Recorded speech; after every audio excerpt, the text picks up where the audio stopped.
Welcome to Walking Tour of Italy, a podcast dedicated to bringing you a new adventure somewhere in Italy with every episode.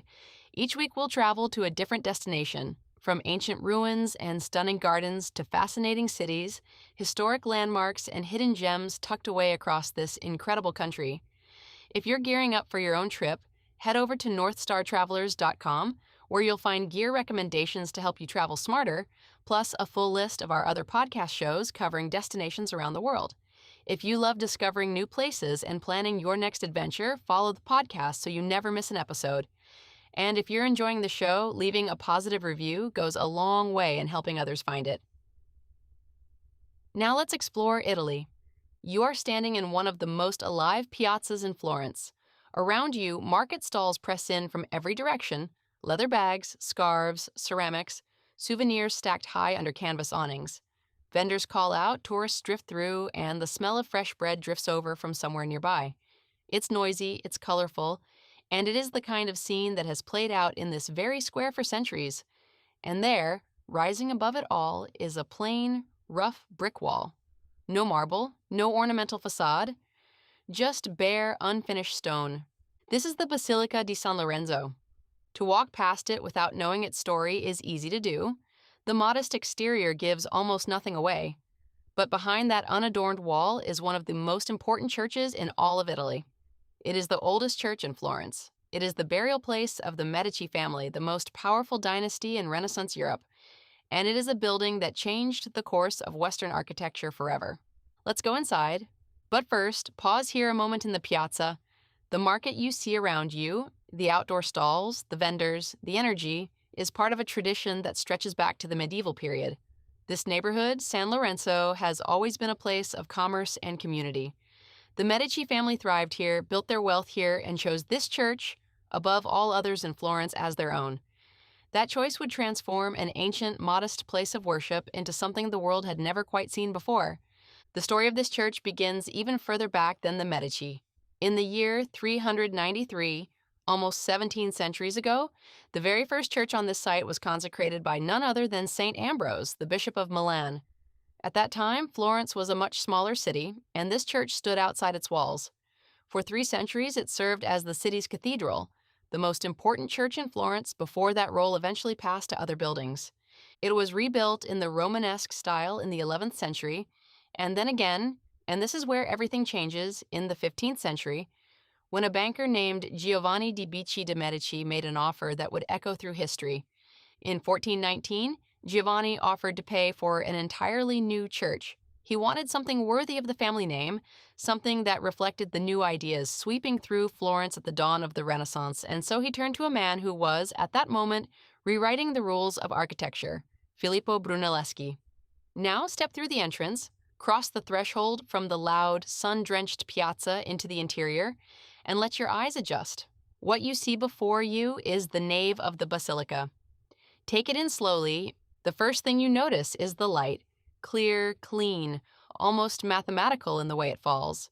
Then the columns, a long double row of gray stone columns stretching toward the altar, each one topped with a white Corinthian capital, each one supporting a graceful semicircular arch.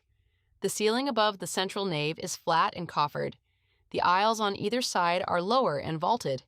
The proportions feel perfect because they are. Every dimension here was calculated according to a strict mathematical system, using the square aisle bay as a fundamental unit, repeating and multiplying it throughout the entire structure. This is what made Brunelleschi revolutionary. Architecture before him was largely intuitive, beautiful certainly, but not governed by this kind of rigorous geometric logic. He looked back to ancient Rome and ancient Greece, studied their proportional systems, and then applied them here in a way that was entirely new. The result is a space that feels rational, harmonious, and deeply human. Notice the contrast between the pale gray stone, a local Florentine material called pietra serena, and the white plaster walls. Brunelleschi used this contrast intentionally. The gray defines the structure, the arches, the pilasters, the columns, and the white fills the spaces between. It is a visual grammar that lets you read the building clearly to understand its logic just by looking. No distracting gilding, no overwhelming color, just geometry made visible. As you walk down the central nave toward the altar, slow down and look to your left and right. Midway down the church, flanking the choir on either side, are two bronze pulpits. They are low and compact, supported on ionic columns, and their surfaces are covered in densely packed bronze relief panels. These are Donatello's pulpits, and they represent one of the most moving stories in all of Renaissance art. Donatello was Brunelleschi's great friend and colleague. They had known each other for decades, had traveled together to Rome to study ancient sculpture, and had shaped the visual language of the Renaissance together. In 1460, when Donatello was already elderly, Cosimo de' Medici, grandson of Giovanni and one of the most powerful men in Europe, gave him this final commission. Create two pulpits for the Basilica, fill them with scenes from the Passion of Christ. Donatello worked on them until he died in 1466. He could not finish them. His assistants completed the final panels, and perhaps because of that unfinished quality, the raw, almost desperate energy in the reliefs, these pulpits carry an emotional weight unlike almost anything else in Florence. The figures are not idealized. They are contorted, anguished, pressing against the bronze frame. The crucifixion, the lamentation, the resurrection. You feel them rather than simply see them. This is an old man using his last years to make something urgent and true. Take a long look. If you can, move around them and examine the panels on each side. The Passion pulpit on the right focuses on the suffering of Christ. The Resurrection pulpit on the left moves through the events that follow. Together, they form one continuous story, circling the choir, pulling the eye and the heart through the whole arc of death and rebirth. Now continue toward the altar and then turn right into the south transept, the arm of the cross-shaped church that reaches to your right. Through here, you will find one of the most important rooms in the history of architecture. This is the old sacristy. Brunelleschi completed this space between 1422 and 1428, before the rest of the church was even finished. And it was here that he truly crystallized what Renaissance architecture would become. The room is a cube, a perfect cube, proportionally speaking, topped by a hemispherical dome divided into 12 wedge-shaped sections. Below the dome, 4 pendentives make the transition from the square base to the circular rim. The geometry is immaculate. The pietra serena lines every arch, every rib, every edge, throwing the structure into sharp relief against white stucco walls. Look up at the dome above the small altar area at the far end. You will see something extraordinary. A painted dome representing the night sky as it appeared over Florence on a specific date in the early 15th century. Astronomers have traced the constellations back and identified the date. It is believed to be the 4th or 9th of July, 1422, possibly marking the beginning of construction of the old sacristy itself, or another significant date for the Medici family. The 12 apostles are said to be represented in the dome's 12 segments, the cosmos woven into the very architecture of the room. In the center of the sacristy, beneath a round porphyry table, lies the tomb of Giovanni di Bici de' Medici and his wife. This is the man who built this church, whose patronage set everything in motion. There is something fitting and quiet about finding him here at the beginning of it all. Look also at the decorative details added by Donatello around 1428 to 1443, the large tondi or circular reliefs set into the pendentives and the walls. The 4 in the upper corners depict scenes from the life of St. John the Evangelist. The pairs above the 2 bronze doors show saints and martyrs. These elements were not in Brunelleschi's original plan. He reportedly found them too decorative, too distracting from his pure geometric vision. There is even a story that the 2 old friends disagreed sharply over their inclusion, but they are here now, and they are magnificent, the polychrome colors of the stucco softening the austerity of the stone. The 2 bronze doors themselves, flanking the small altar, were also made by Donatello. Apostles on the left, martyrs on the right. Each figure is individualized, alive, nothing like the flat, hierarchical figures of earlier medieval art. These doors, like so much in this building, show a new vision of the human body and the human spirit. Step back out into the transept and look across the church. You are standing in a building that was consecrated in 393, rebuilt in the 11th century, reimagined in the 15th, and has held the bones of Florence's most powerful family for 600 years. It can be a lot to absorb. One practical note here, if you visit on a weekday morning, particularly Tuesday through Friday, the Basilica tends to be considerably quieter than on weekends or summer afternoons. The tour groups come later in the day, Come early, and you may find yourself nearly alone with Donatello's pulpits, which is a rare and wonderful thing. Now, before you leave the main church, take a few more moments to look at two specific works. In the Martelli Chapel, toward the left aisle, hangs an Annunciation by Filippo Lippi, painted in the 1440s. It has hung in this chapel since it was completed, almost 600 years in the same location. The figure of the Virgin has a Flemish delicacy, something slightly foreign and yet completely Florentine in feeling. It is easy to walk past it, but don't. And above the altar, a large dome fresco was painted in 1742 by Vincenzo Mucci, commissioned by Anna Maria Luisa de' Medici, the last of the dynasty, depicting the saints of Florence in glory. It is a Baroque intrusion into a Renaissance interior, and yet there is something moving about it too. The very last Medici watching the family church grow old, ordering one final edition. There is something else beneath your feet worth knowing. Under the church lie the remains of Cosimo de' Medici, Cosimo the Elder, the man who made Florence into the greatest city of the Renaissance. And nearby, under the floor of the old sacristy, rests Donatello himself, the builder of the city and the sculptor who shaped its vision, laid to rest in the same house of stone. Now make your way back through the nave and out into the cloister. This is the Chiostro dei Canonici, the canon's cloister, and stepping into it from the busy church is like dropping into a different world. A quiet courtyard, a neat garden with trimmed hedges, and a large central tree, the arched loggia running around all four sides. The architecture here is pure Renaissance, restructured in the 1450s and 60s by Antonio Manetti, who completed the Basilica after Brunelleschi's death. You can hear street noise faintly from beyond the walls, but it feels far away. This is a place for walking slowly, for pausing under an arch, for sitting on a stone bench and looking at the sky. The walls of the lower loggia are lined with memorial plaques and epitaphs, a quiet catalog of Florentines long gone, many of them connected to the church or the neighborhood. There is a worn, peaceful melancholy to it. From the cloister, a staircase leads up to the Laurentian Library, one of the most singular architectural experiences in all of Italy. In 1523, Pope Clement VII, born as Giulio de' Medici, yet another member of the family, commissioned Michelangelo to design a library to house the extraordinary manuscript collection accumulated by generations of Medici.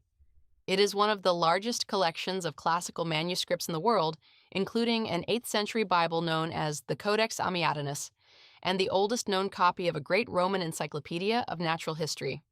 The collection began with Cosimo the Elder and was expanded by Lorenzo the Magnificent and those who followed. Michelangelo began the work in 1525. He left Florence in 1534, never to return, and the library was completed decades later by other architects following his designs. The vestibule, the entrance hall, stops you immediately. Here is Michelangelo at his most inventive and most strange. The walls are covered with architectural elements, blind windows, recessed niches, columns set into the walls rather than standing free. That seemed to violate every principle of classical logic. And then there's the staircase, 3 flights flowing together at the base, widening as they descend, built in 1559 by Bartolomeo Ammanati following Michelangelo's instructions. It is monumental, dramatic, and slightly dreamlike. Architecture as sculpture obeying its own rules. The reading room beyond is long, serene, and flooded with light from tall windows on both sides. The wooden reading desks were also designed by Michelangelo, and they run the full length of the room in 2 parallel rows. It is a space made for thought, rigorous, ordered, and quietly beautiful. Check before your visit whether the library's exhibition space is open on the day you come, as it does not always display manuscripts to the public. Now, one final stop, the Medici chapels, which technically require a separate entrance around the back of the basilica and a separate ticket. But if you have any time at all, go. The Chapel of the Princes is the first thing you encounter. A vast octagonal room, it was begun at the end of the 16th century and not fully completed until 1962. The walls are lined with an extraordinary variety of colored marbles and semi-precious stones, pietra dura, the art of stone inlay raised to the level of painting. 16 coats of arms representing the cities of Tuscany ring the room in stone mosaic. 6 Grand Dukes of Tuscany are buried here beneath the enormous dome. Connected to this chapel is the new sacristy, designed by Michelangelo between 1520 and 1534. Here you come face to face with some of his most famous sculptures, the reclining figures of day and night on the tomb of one son of Lorenzo the Magnificent, and dawn and dusk on the tomb of another. The figures are not portraits, they are allegories. They represent the passage of time, the weight of mortality, the restlessness of human existence. Day stirs as if waking from a dream, night curls inward, eyes closed, retreating from the world. These are among the most emotionally powerful sculptures ever carved. There is also, tucked in a room beneath the chapels that was discovered relatively recently, something extraordinary. A hidden space where rough sketches in charcoal cover the walls, believed to have been made by Michelangelo himself during a period when he was sheltering in Florence under political threat. The room is accessible only by special arrangement and limited numbers, so if you want to see it, inquire ahead of time. Before you leave, take a moment to stand in the piazza outside the main basilica, back among the market stalls and the afternoon crowds, and look again at that bare brick wall. Now you know what's behind it. This church is not trying to impress you from the outside, it has no need to. Everything it has to offer is inward. The cool geometry of Brunelleschi's nave, the anguished bronze of Donatello's last work, the celestial dome of the old sacristy, the dreaming figures of Michelangelo's allegories. It is a building that asks for your attention and rewards it completely. Florence is full of extraordinary places, but few of them carry quite this weight. The weight of a family that changed the world and the artists they trusted to give that world a new way of seeing. Now, before you move on, here are a few things worth doing nearby. Just a short walk from the Basilica is the Mercato Centrale, the great iron and glass market hall built in 1874, just around the corner to the north. The ground floor is a traditional produce market open in the mornings, where local Florentines shop for vegetables, cheeses, cured meats, fresh pasta, and truffle.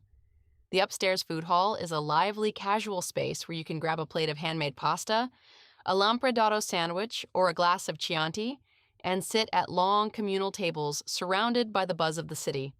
It's open daily from mid-morning into the late evening, a wonderful option if you want a relaxed meal after your visit.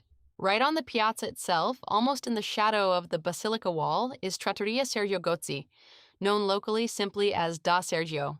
It has been serving traditional Florentine food since 1915, run by the same family for 4 generations. Lunch only Monday through Saturday, no reservations. The menu changes daily and features dishes like ribollita, peposo, a peppery Tuscan beef stew, and whatever the season brings. Arrive close to the noon opening if you want to be sure of a seat. It is unpretentious, warm, and deeply local. This is exactly where you want to eat after a morning in the Basilica. If you need an espresso or a moment of quiet before or after, the neighborhood offers several small bars where you can stand at the counter the way Italians do. Quickly, efficiently, and perfectly. Look for one slightly away from the main piazza streets and you will almost always find a calmer atmosphere and a better price. The Galleria dell'Accademia, home to Michelangelo's David, is a 10-minute walk to the east heading toward Piazza San Marco. If you have not yet seen the David and you are in this part of Florence, it completes something that the new sacristy begins. Book tickets in advance, the lines without them can be very long. And if you have time in the late afternoon, walk south toward the Duomo, the great cathedral of Santa Maria del Fiore, just a few minutes away. Stand in its piazza as the light changes. The dome Brunelleschi built there, the greatest engineering feat of the Renaissance, was the same vision that shaped everything you saw today inside San Lorenzo. That brings us to the end of today's episode. Before you go, a few quick things. Subscribe so you never miss a destination, leave us a positive review to help others find the show, and share this episode with someone who loves exploring Italy. And if you're hungry for more adventures beyond Italy, visit NorthStarTravelers.com to explore our other podcast shows and browse gear recommendations for wherever your next journey takes you. Your support means the world and keeps these adventures coming. Thanks for joining us, and we'll see you on the next walk.